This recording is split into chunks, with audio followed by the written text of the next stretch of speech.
I'm calling because I'm very concerned. We have some actual proof that a trucker may actually be transporting bird flu. We have a federal agent who is aware, who has taken the documents to many agencies, including New York State Police, the FBI in many, many states, infection control, disease. And what this trucker reported was that he works for Department of Homeland Security. He's a Spanish man who is trucking an independent truck. He goes down to the corner of Broadway and Clinton in Albany, New York at the Department of Homeland Security facility every single evening for loads. He said there are Raymore and Flanagan's and J.B. Hunt trucks ahead of him loading, that he has taken loads from a silo above Glens Falls. His truck actually was lowered into the ground into a silo. When the truck came out of the ground, he was given a shot in his arm told to protect his family. He transported iced, refrigerated loads to the Pentagon, Baltimore, Maryland, Tucson, Arizona. He was told that he told the federal investigator how he's getting paid through the Bank of America with a number. He walks up to a window. He presents his number. He is taken to a back room and paid in cash. He showed the federal agent $100,000 worth of receipts because he gets $5,000 per load, and he's done as many as 3 loads per day. Okay, now wait, let me just stop you right here because this is amazing information to say the least. Now, perhaps he is transporting vaccines, refrigerated vaccines. Is that a possibility? Anything that has to be iced either has to be an antigen or an antibody. That's all we know. But we know that they gave him a shot to transport it, that they told him it was to protect his family, that it is obviously something that has to be kept refrigerated. He did one load for a complete week to Tucson, Arizona and back, but the amount of money that they're paying him under the table through Bank of America, only loading at night. They call him and they ask him to come down to meetings at Department of Homeland Security at 3 o'clock in the morning. They'll ask him how he's doing and send him back home and say, fine, you're okay, go back home. He has other truckers. He knows of a trucker with a 53-foot bed unit that took a missile type. He was able to see his load, and that was taken out to Phoenix, Arizona. He was given $18,000 to truck that load 2 times. It was 80 tons, and he blew his brakes. The Department of Homeland Security took care of it. He also has been to 2 silos. He's been to many cities with his loads. He's continuously working for Department of Homeland Security, and they are relocating him since the federal agents and the state police were notified. We were notified that he is being relocated to Tucson, Arizona, at a base 15 miles below Tucson. And okay, now, let me just ask you, Mary, how did you come upon this information? I can't say. Just what I'm saying already has probably put me in danger, but it is the testimony that many people are aware of, and they are doing nothing about it. And some of the high-ups in New York State Police were quoted as saying, "It's bigger than both of us. We're not touching it with a 10-foot pole." Oh, my goodness. Wow. And we were told that there were retired New York State troopers that are getting paid 2 and 3 times their salary, that are the tail cars. They're actually in vans in back of these Raymore and Flanagan trucks in these transports, and they are within a mile behind them. So if you ever go down the New York State Thruway and look at these double Raymore and Flanagan trucks that are going west towards Syracuse, which is a CIA front, what they are doing is they have those tail cars in the back, and from what I understand, those are retired state troopers that are escorting those loads. Okay, stay right there because we've got a 4-minute break coming at us. She's given us a lot of facts supporting this. Mary, what do you think all of this means? He actually gave testimony to the names of the people that are running the show. There's a retired 3-star African-American general that's in Albany that's there late at night when he does his pickups. There's another guy named Fatah who is Muslim. There are many white suits. All the truckers, not just him, he named 5 of them, are being paid through Bank of America with their independent numbers. He has a uniform that he wears, which is a light blue shirt with buttons down the front, short sleeve. It says Eastern Connection with a red and orange sewn insignia on the shirt. He has to wear black pants and white sneakers, or they do not allow him to the facilities. He is not allowed to stop the truck once they start it to urinate. They have to either go in urinals or pee in the truck. They are at the end of their transports. They are given a white bag by Department of Homeland Security that they have to put all their belongings in. They are not allowed to chew gum in the cabs of the trucks on the transports.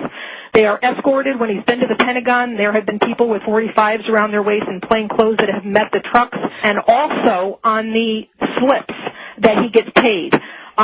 His slips say 30 Carner Road, Albany, New York, to 11 Wards Lane, Menands, New York. And he stated that he has been to neither of those locations, but every single one of his trucking slips for which he gets paid says those addresses. Okay, say that again. 30 Carner Road, Albany, New York. How do you spell Karner.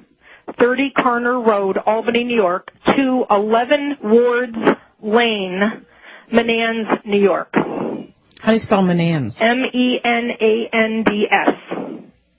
And he's also been transported by Menands police to the city limits when he leaves the facility with a load, and they turn around at the city limit and return as he progresses on with his transports. Okay, now my question is, why did he begin talking about this, or who did he decide to tell this to? Obviously, he knows that he's not supposed to be telling anybody this information.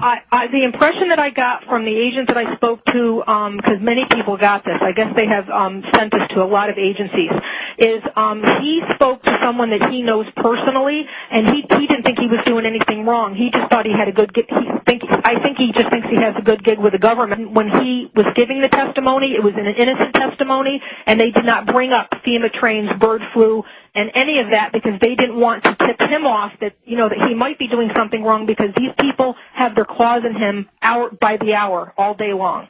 Okay.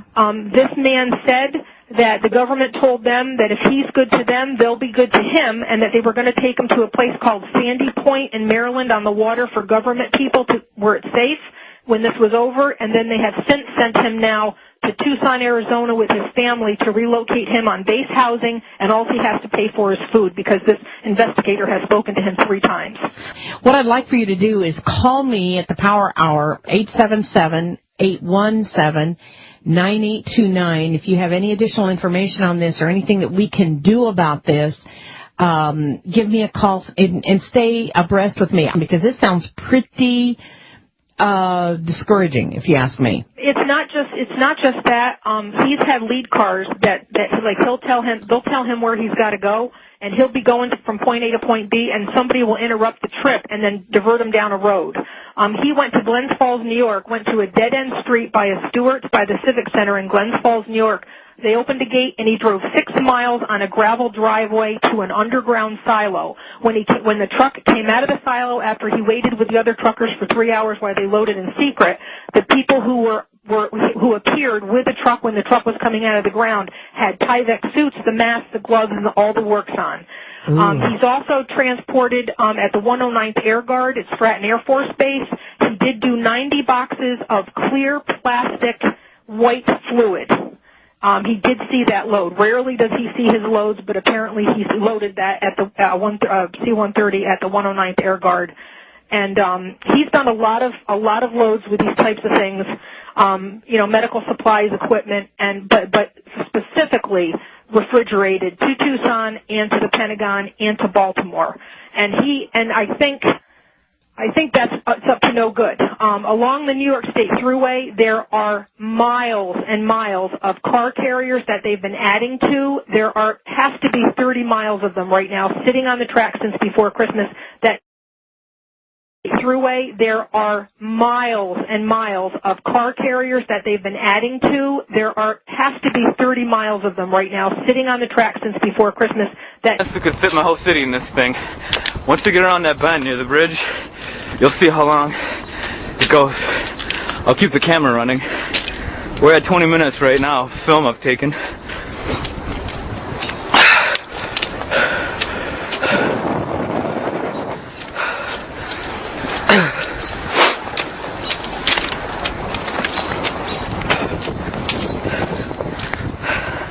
Alright, I'll try to start jogging.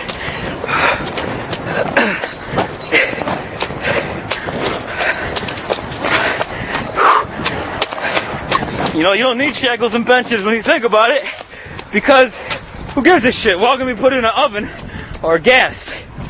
Why does it matter?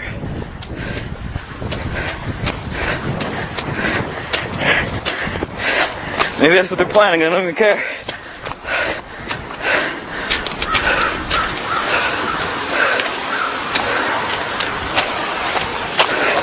Take a look. Get out here.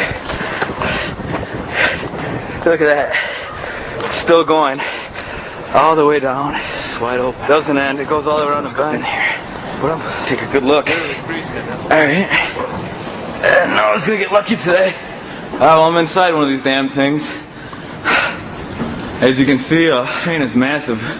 Take a good look, man. This might be your new home pretty soon.